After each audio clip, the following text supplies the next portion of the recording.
Can you think of the hardest thing that you've ever experienced? What was it like? And how did it feel? How we handle our emotions actually matters a lot more than we think. I, just like everyone else, find myself overwhelmed by life, and by the end of the day, I am scrolling on social media and watching movies in order to numb myself out and de stress.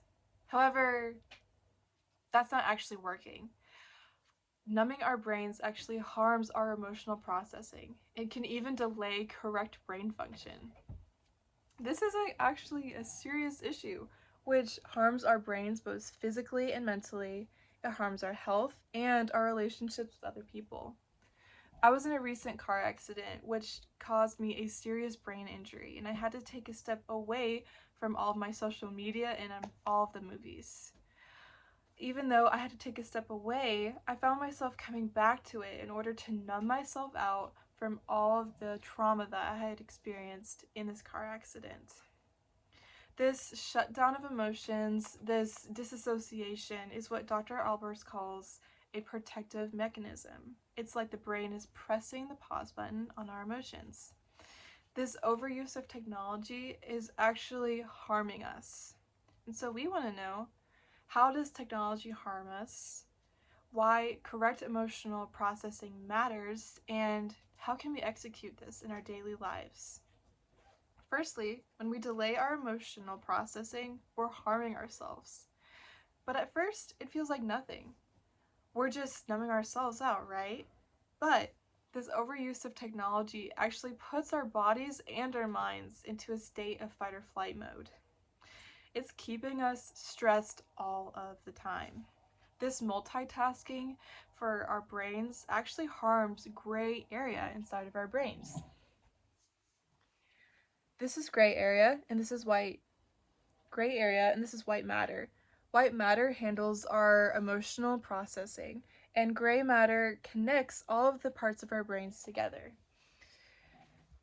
An article from Forbes states that our gray matter and our white matter can be both emotional and physical environmental processing. This amount of stress that we're putting on our gray matter actually delays those connections in our brains to each other. This reduces our ability to make decisions, to regulate emotions, and to connect with other people.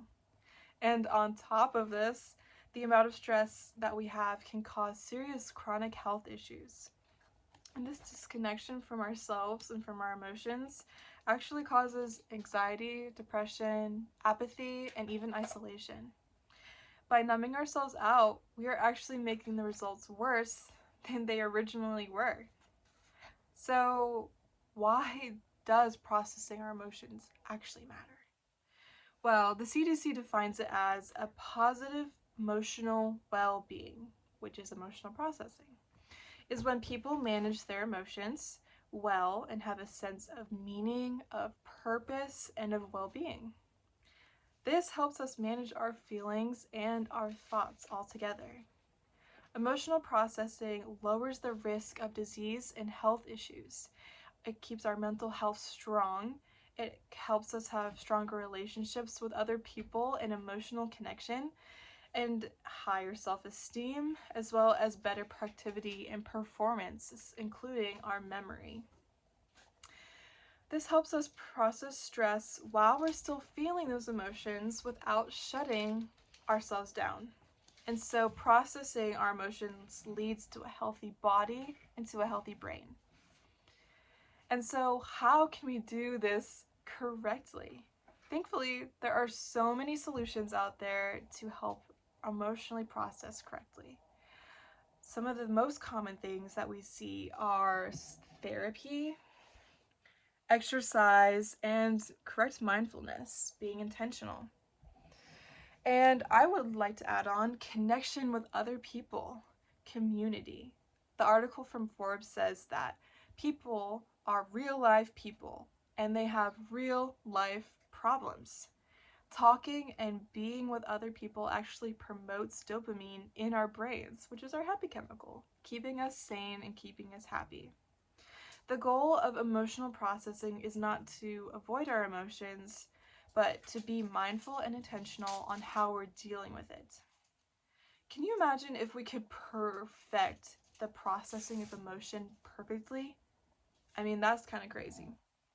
If we are not intentional with how we process our emotions, then our need for technology will increase even more, causing us stress, can lead to chronic illness, depression, anxiety, and so many negative effects to our daily lives. However, if we do process it intentionally, we can have better relationships with other people, better ways to deal with our emotions, better mental health, and less chance of chronic disease, depression, and anxiety. And we are also going to have a better response to hard things as we continue on in our lives. So, how can we be intentional right now, today? We absolutely need to process our emotions correctly. It is absolutely essential to a healthy brain, a healthy mind, and a better self. Being intentional today about our big emotions is so important. We need to take the solutions listed, we need to research and help ourselves out. We need to find our community, go on a walk, talk to someone, anyone. We need to help ourselves out when it comes to our mental health and our emotional processing. Fred Rogers puts it as, when we talk about our feelings, they become less overwhelming, less upsetting, and less scary. The people we trust with that important talk can help us know that we are not alone. Thank you.